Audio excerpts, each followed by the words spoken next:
Welcome to Rocky's Mountain. This isn't just a YouTube channel. It's a trail, a testimony, a fire-forged journey of grit, grace, and God. We've traveled rough roads, slept under stars, and weathered storms no shelter could hold. But through it all, we kept walking, because hope never left our side. If you've ever felt alone, like the odds were stacked high against you, the story is for you.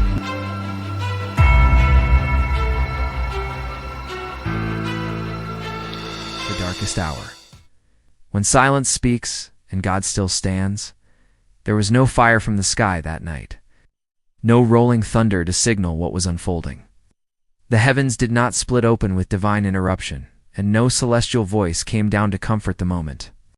There was only a garden ancient still, heavy with the weight of something eternal and in the center of it. The Son of God knelt in quiet agony, his face pressed to the earth that he had spoken into existence. This was Gethsemane, a place whose name means oil press, fitting for what it held. A ground once known for peace now became the very stage where peace would be purchased, not through sword or speech, but through surrender. And as Christ prayed in the shadows, pressed under the weight of the world, there was no audience to cheer him on. There were no disciples at his side offering strength or understanding. The ones he loved, Peter, James, and John, slept just feet away, unaware that history was trembling in the stillness. What unfolded in that garden was not dramatic in appearance, but it was the most costly act of obedience the world would ever witness.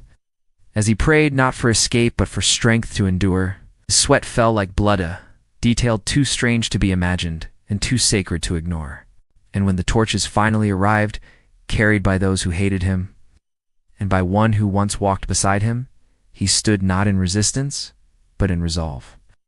He looked at the hour, full in the face, and named it. This is your hour when darkness reigns. He did not say it with fear, nor did he speak it as a victim. He acknowledged the authority that darkness had been temporarily granted, knowing that this reign would be short-lived. It was not an admission of defeat, it was a declaration of clarity. Christ understood that even this, the betrayal, the silence, the weight of isolation, was part of a path he had chosen to walk. Not because he was forced, but because he loved. And love, when it is real, does not always speak in loud declarations. Sometimes it speaks by staying when it would be easier to run. This is what separates the garden from the crowd. Everyone wants the resurrection. Everyone wants the breakthrough, the morning, the miracle. But few understand that the foundation of resurrection is laid in Gethsemane, that cold, quiet space where nothing moves and no one sees, but everything is decided. We are drawn to the triumphant moments of the gospel, the empty tomb, the rolled stone, the angel proclaiming, "He is not here." But none of that would matter if not for the garden, where the Son of God faced the full cost of obedience and said, "Not my will, but yours be done." That moment was not loud, but it was louder than anything shouted from a mountaintop. That surrender, private, painful, uncelebrated diz. What crushed the head of the serpent? Weeping may endure for the night, but joy comes in the morning. Quoted often, but forget that weeping still endures. It is not a race by faith, it is embraced by it. The promise of joy does not cancel the reality of night. What it does is remind us that night is not forever. So when you find yourself in your own Gethsemane, when the prayers seem unanswered and heaven feels silent, do not assume that silence is absence. Do not confuse stillness with abandonment. The same God who stood in that garden without rescue is the one who stands beside you, now not always to lift the weight, but to remind you that he has carried it first. This is not where the story ends, but it is where the soul is tested. The test is not whether you can see the light, it's whether you keep walking when you can. Whether you will choose to stay in the garden and trust that what feels like abandonment is actually the shaping of something deeper. That what looks like silence is the echo of obedience resounding in eternity. Christ did not panic. He did not plead. He did not escape. He walked forward not because the road was easy, but because love is not measured by comfort.